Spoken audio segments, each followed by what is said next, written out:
तोहर दिल ह के चार जर कतही लगा लेलू। तोहर दिल ह के चार जर कतही लगा लेलू।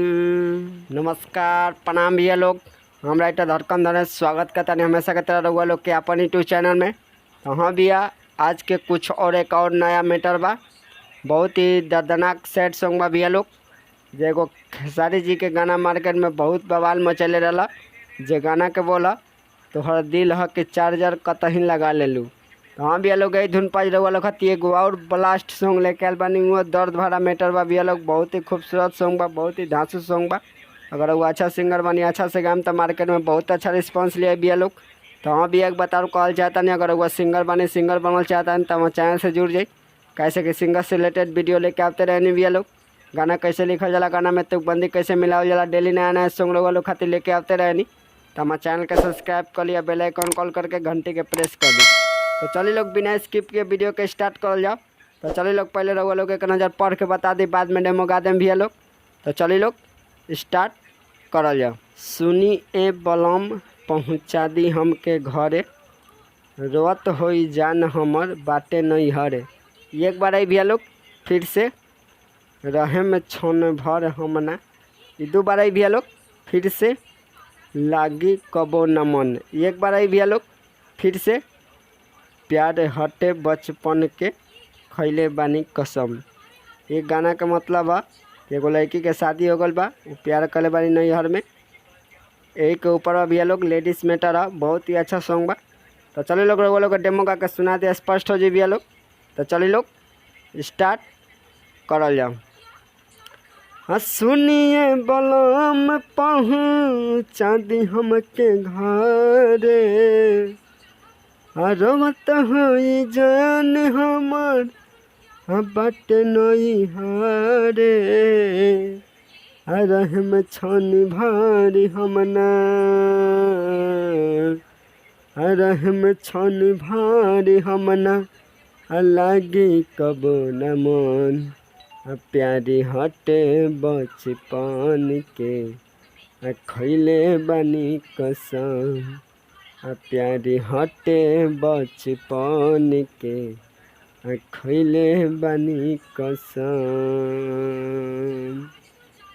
तो हाँ भैया लोग, ये रहा मुखरा कैसन बा, धमाका बानू।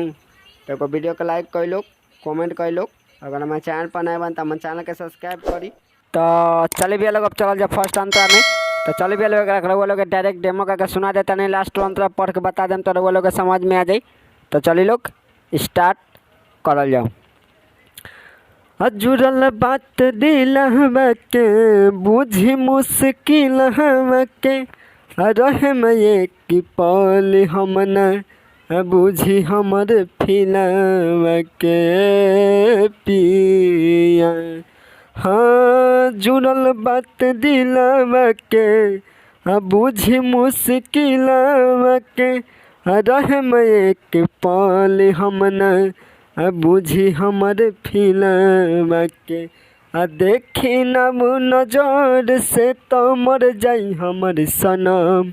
प्यारी हटे बचपन के खैले बानी कसम। प्यारी हटे बचपन के खैले बानी कसम। तो चले भैया लोग अब चल जाओ लास्ट अंतरा में। तो चले भैया लोग वो लोग पढ़ के बता देना, तो फर्स्ट अंतरा समझ में ना आए। तो चलिए लोग स्टार्ट करल जाओ। उनके के मनले बानी जैसे भगवान के, धड़कन धनेश हमर दिल अउरी जान से। दो बार आई भैया लोग, आज जौन धड़कन धनेश नाम भाई हमरे नाम भैया लोग, इ नाम हटा हम लोग। और रउआ लोग के कहाँ नाम रही रउआ लोग हमरा के मैसेज करम लोग, हम बता देम रउआ लोग के। तो चलिए लोग स्टार्ट करल जाओ फिर से। उहे हई सिंगार हमर उहे धड़कन। एक बार आई भैया लोग फिर से, प्यार हटे बचपन के खैले बानी कसम। ये दो बार आई भैया लोग। तो फर्स्ट अंतरा में भी ऐसा ही रही, रउआ लोग समझ जाए हम लोग। तो चलिए लोग रउआ लोग डेमो गा के सुना दे, स्पष्ट हो जाए भैया लोग। तो चलिए लोग स्टार्ट करल जाओ। अब उनके के मनले बानी जैसे भगवान के, धड़कन धने से हमर दिल अउरी जान से है पिया।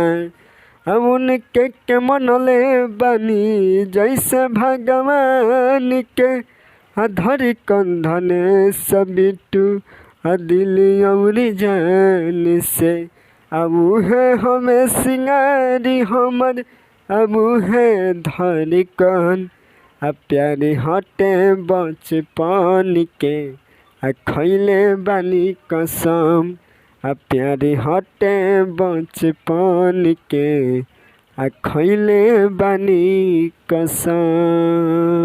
तो भी आओ जन धड़कन धने से नाम रख वो एक बार हमार पहले नाम रही, फिर एक बार जो सिंगर गई लोग उनका लोग के नाम रही तो वो लोग डाल दें लोग।